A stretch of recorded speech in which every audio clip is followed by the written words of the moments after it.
Ahoy, Indie Expeditioners! I'm Stingray, and this is my Art Cove, and today we're going to be talking indie comics. First, I just wanted to recap for you or remind you all of my previous Exploring the Indie Depths episode number 3, where we talked about the best comic project that came out last year, and that was Jesse Lonergan's Drome. And Jesse put out these cool Drome t-shirts. This is the cover image from the book. These are available through his t-shirt store. I can't remember if it's T Republic or one of the other ones. I'll put the link in the description though. When I saw this, I knew I had to get the shirt so I could rep Drome, because it's a great book and it deserves to be repped. But I also have other Drome news. Since that video came out that I did, the Eisner nominations came out, and Drome has been nominated for not one, not two, but 3 separate Eisner Awards.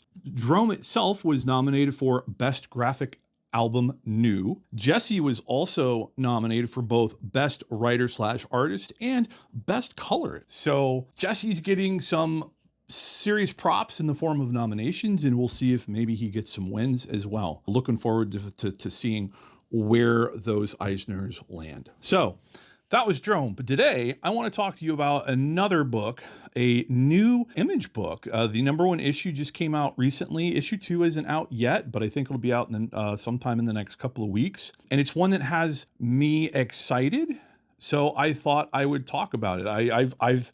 My goal with this series is to expand your frame of reference where indie comics are concerned. And so if I'm reading comics and I like them, I want to share them with you all so that maybe if you haven't heard of them, you can check them out and enjoy them yourselves. So I wanted to bring this one to your all's attention. And today we're going to be talking about the brand new Image #1, If Destruction Be Our Lot. This just came out last month, I believe. It is a 48-page first issue, $4.99 cover price, written by Mark Elijah and Matthew Rosenberg, the Rosenberg brothers. Art is by Andy McDonald, with colors by Francesco Segala, and lettering by the busiest man in comics, Hassan Otsman El. So this is a brand new book that it's a lot of fun because it's set in a future with no humans. It's an indeterminate point in the future, several decades after humans have disappeared from the earth. They are presumably extinct. And you would think that there's not much left. You would assume that the cities of the earth would be silent tombs that serve as reminders of the great society that once was. But no, the cities of earth are actually still alive and bustling with the buzzing and clicking and whirring of the robots that we built to serve us. So If Destruction Be Our Lot primarily takes place in a very large unnamed city that is just full of life, well, full of like actual life or simulated life. I mean, that's a thing that's a question that we have to ask, right? But it's full of the robots that we built that are now left behind. And all of these robots are still doing what they did when the humans were around. So they're stuck in their routines, continuing to fulfill their programming. They have jobs to do and they continue to do them, even if the people that program them are no longer around to supervise it or see the fruits of the robot labor. The main character of this book is, as you may have guessed if you have seen some of the advertising for this book, Abraham Lincoln. Well, not the Abraham Lincoln, but a robot Abraham Lincoln. And his programming forces him to go out on a street corner every day and recite speeches that were given originally by the real Abraham Lincoln. And it's kind of funny because the robots that surround him make fun of him for it. And they also make fun of him for being a humanoid robot. He's the only robot in this book that looks like a human. And so they call him things like fleshy face. And they tell him that they wish he would stop reciting the speeches because they've gotten annoying. And as the book goes on, Abe gets tired of being made fun of, and he gets tired of doing the same thing day in and day out and not being appreciated for it. And he begins to wonder if maybe there's something more to life, if maybe there's something else to do with himself besides just fulfill his programming.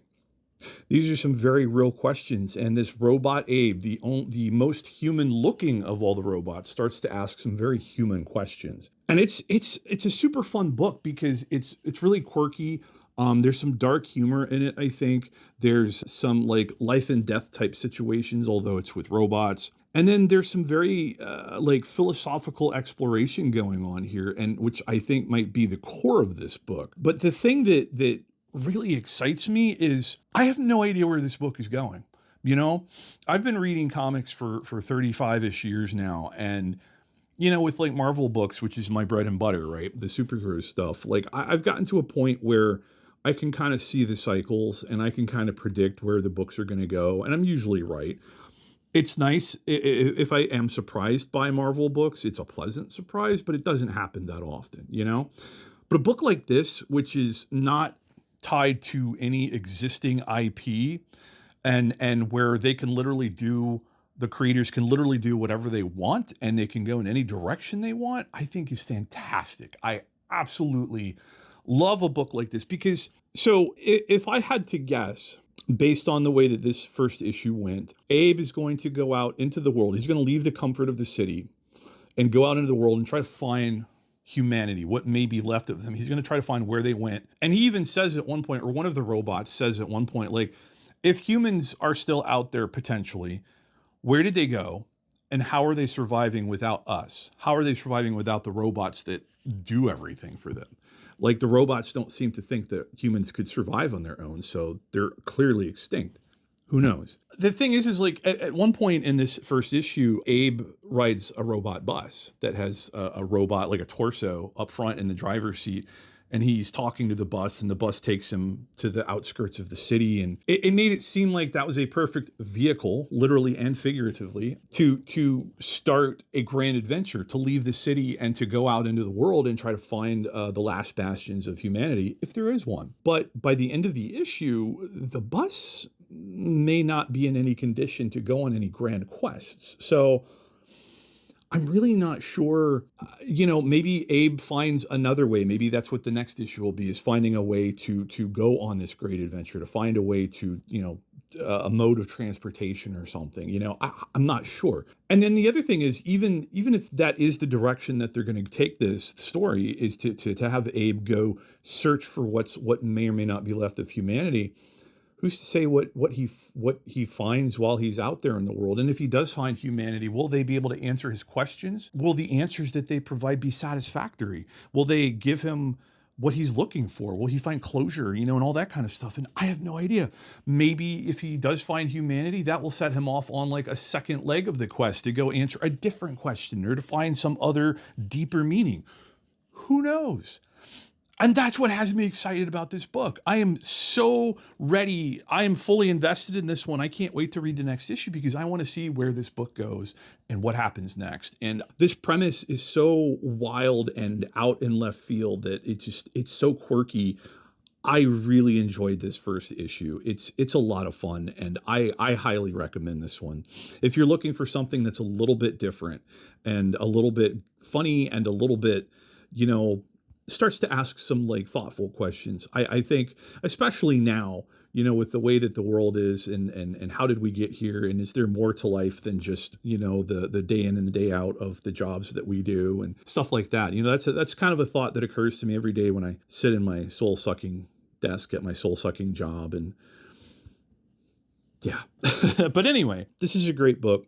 The art by Andy McDonald is great. He gets to draw a vast futuristic cityscape that looks really cool with big, crazy buildings, lots of tech. He draws a variety of robots in this book, robots of every shape and size that do a number of various duties and jobs. There are hulking, blocky, chunky construction robots. There's the very humanoid Abe robot. And then you've got a cute little breakfast robot at one point whose only goal in life is to provide breakfast for people.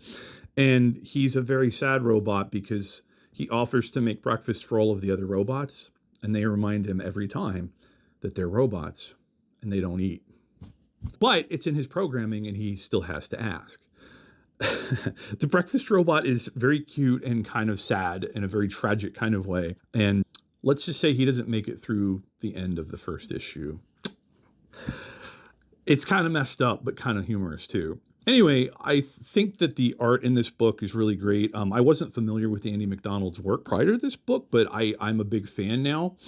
I think that the acting that he does with Abe, who is the only, we'll call it, human-looking character in the book, is really, really well done, really fantastic. So kudos to the team for putting together a really unique, fun book that is super interesting. Now, real quick, I just wanted to mention the Matthew Rosenberg and Image in general have been hyping this book for the last few months. It's been on my radar for a while now, and I've been very much looking forward to reading it, and I would say that it does not disappoint. But I have to say, one of the things that drew me in and made me wonder, like, what is this book? What is it going to be about? Is the title, If Destruction Be Our Lot. That's a weird title for a comic, and it doesn't really tell you what the book is about, at least not in a direct kind of way. But it turns out, as we find out in this issue, that is actually a line from an Abraham Lincoln speech. In fact, it is the first major speech that he ever gave in 1838. The speech was called The Perpetuation of Our Political Institutions. And the full line goes, "If destruction be our lot, we must ourselves be its author and finisher." Deep thoughts with Robo Abe. That is one of the speeches that the Robo Abe gives when he stands out on the street corner and the other robots tell him to shut up. Anyway, great book. I'm a big fan of it. I really enjoyed it. So much so that when I found out that the original art was for sale the day after the first issue came out, the pages for issue 1, I couldn't help but make a purchase. So now I have for you guys a surprise art unboxing. What's in the box? I know you didn't see that coming. Nobody saw that coming. But here we are. So I'm going to get into this box, and then we're going to take a look at some awesome art featuring a robotic Abraham Lincoln and perhaps a couple of other robots. Here we go. Here we go. Come on. Here we go. Oh man, lots of